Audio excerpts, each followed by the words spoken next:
আসসালামু আলাইকুম রহমতুল্লাহ বারাকাতুহু। প্রিয় শিক্ষার্থীরা, আশা করি তোমরা সবাই ভালো আছো। তো আজকে আমরা যে টপিকটি পড়াতে চাচ্ছি সেটি হলো বৃত্তাকার গতি, কৌণিক সরণ। তো এর পূর্বে আমরা অনেকগুলা টপিক পড়েছি যেগুলা খুবই গুরুত্বপূর্ণ। গতিবিদ্যা চ্যাপ্টারের যে সকল টপিক বেশি গুরুত্বপূর্ণ সেগুলো আমরা এর মধ্যে শেষ করেছি। যেমন পরন্ত বস্তু টপিক পড়েছি, তারপরে প্রাস কি, সর্বাধিক উচ্চতা, উত্থানকাল, পতনকাল, তারপর সর্বাধিক পাল্লা, আণুবিক পাল্লা, বিচরণ কাল, এগুলো আমাদের জন্য খুবই গুরুত্বপূর্ণ। তো আমাদের এই টপিকের অর্থাৎ এই অধ্যায়ের জন্য আর 2 থেকে 3টা টপিক আছে যেগুলো আমাদের পরীক্ষার জন্য গুরুত্বপূর্ণ। সেটা এমসিকিউর জন্য হতে পারে, সিকিউর জন্য হতে পারে, কিংবা অ্যাডমিশনের জন্য হতে পারে। তোমরা যদি বেসিকটা ভালো করে পড়তে পারো বা ভালো করে বুঝতে পারো, তোমাদের পরীক্ষা ইনশাল্লাহ ভালো হবে।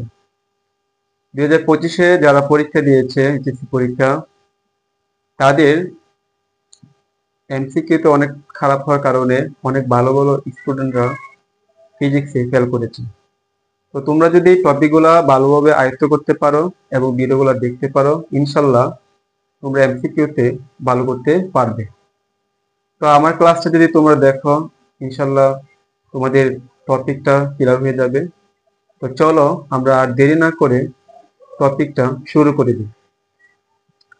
তো দেখো, বৃত্তাকার গতি কি? প্রথম বলছি বৃত্তাকার গতি। বৃত্তাকার গতি কি? কোনো বস্তু যদি কোনো বিন্দুকে কেন্দ্র করে বৃত্তাকার পথে গতিশীল হয়, তখন তার গতিকে বৃত্তাকার গতি বলে।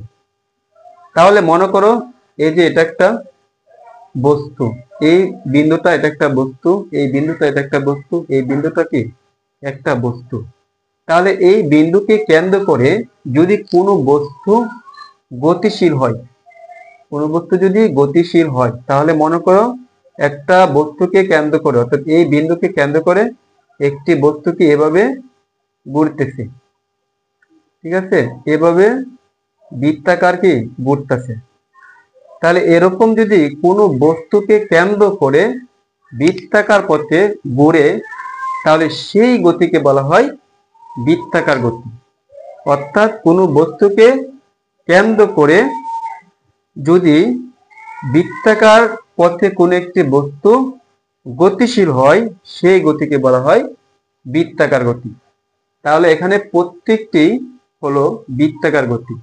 অর্থাৎ এটা যদি একটা বস্তু হয় এবং এই বস্তুকে কেন্দ্র করে, অর্থাৎ এই বিন্দুকে কেন্দ্র করে যদি কোনো একটি বস্তু এভাবে বৃত্তাকার পথে গতিশীল হয়, তাহলে এটি একটি কি বৃত্তাকার গতি।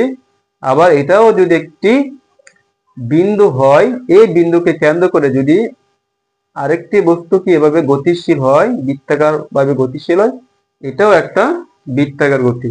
আবার এটা যদি একটি বিন্দু হয়, এই বিন্দুকে কেন্দ্র করে যদি বৃত্তাকার পথে একটি বস্তু কি এভাবে গতিশীল হয়, তাহলে সেই গতিকে বলা হয় বৃত্তাকার গতি। ঠিক আছে। তারপরে দেখো, কৌণিক সরণ। আমরা সরণ মানে কি? সরণ মানে আমরা পড়েছি যে কোনো বস্তুর কোনো বস্তুর যদি সময় সাপেক্ষে কোনো বস্তুর কোনো নির্দিষ্ট দিকে সময় সাপেক্ষে কোনো বস্তুর অবস্থানের পরিবর্তনকে কি বলে? সরণ বলে। আর কৌণিক সরণ কি? কৌণিক সরণ হলো বৃত্তাকার পথে, অর্থাৎ সময়ের সাপেক্ষে বৃত্তাকার পথে কোনো বস্তু যদি গতিশীল হয়, সেটা হলো কি কৌণিক সরণ। তাহলে কৌণিক সরণ হলো অক্ষের সাপেক্ষে বা বিন্দুর সাপেক্ষে কোনো বস্তু বা বিন্দুর স্থান পরিবর্তনের ফলে উৎপন্ন কোণ। তার মানে কৌণিক সরণটা হলো স্থান পরিবর্তনের ফলে যে কোণ উৎপন্ন হয়, সেটা হলো কি কৌণিক সরণ। অর্থাৎ বৃত্তাকার পথে কোনো বস্তু যদি তার অবস্থান পরিবর্তনের ফলে একটি কোণ উৎপন্ন হয়, সেই কোণই হলো কৌণিক সরণ। তাহলে চলো আমরা একটু দেখে আসি। বা আরেকটি সন্দেহ হলো একটি নির্দিষ্ট বিন্দুকে কোনো বস্তু ঘোরালে যে কোণ উৎপন্ন হয় তাকে কৌণিক সরণ বলে। তোমরা যদি একটু চিত্রটি লক্ষ্য করো, তাহলে ইজি বুঝতে পারবে। মনে করো এটা এটা হলো আমার একটি কেন্দ্রবিন্দু, ঠিক আছে, যার নাম দিলাম ও। এখন এ বিন্দুতে কি আছে? একটি বস্তু আছে। এ বিন্দুতে কি আছে? একটি বস্তু আছে। এই বস্তুটি যদি এ থেকে বি বিন্দুতে চলে আসে, তাহলে এখানে একটি কিউ কোণ উৎপন্ন হবে, এখানে একটি থিটা কোণ উৎপন্ন হবে, ঠিক আছে। তাহলে এই যে থিটা কোণ উৎপন্ন হলো, এটাই হলো আমার কৌণিক সরণ। আবার দ্বিতীয় চিত্রটা লক্ষ্য করো।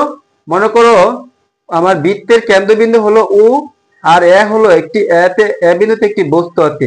তাহলে এ বিন্দুটি বস্তুটি কি সময় পর বি বিন্দুতে কি হলো? চলে আসলো, অর্থাৎ এ থেকে বি তে কি তার অবস্থান পরিবর্তন হলো। তাহলে এই যে আমার এখানে একটা কি হচ্ছে? থিটা কোণ উৎপন্ন হচ্ছে। এই থিটা কোণই হলো আমার উৎপন্ন সরণ। আর এস হলো কি আমার চাপ, আর ও হলো কি আমার কেন্দ্র, আর এখানে ও এ হলো কি আমার ব্যাসার্ধ, ও বি হলো কি ব্যাসার্ধ। ঠিক একইভাবে 3 নম্বর চিত্রে এখানে কোনো একটি কেন্দ্রবিন্দু ও এবং এ তে একটি বস্তু আছে, এ থেকে বি তে চলে আসলো একটি বস্তু। তখন যে এখানে একটা কোণ উৎপন্ন হলো, এই থিটাই হলো আমার কৌণিক সরণ। আর এ বি হলো কি আমার বৃত্তের চাপ, আর এখানে আর ও এ ও বি সমান আর হলো কি বৃত্তের ব্যাসার্ধ।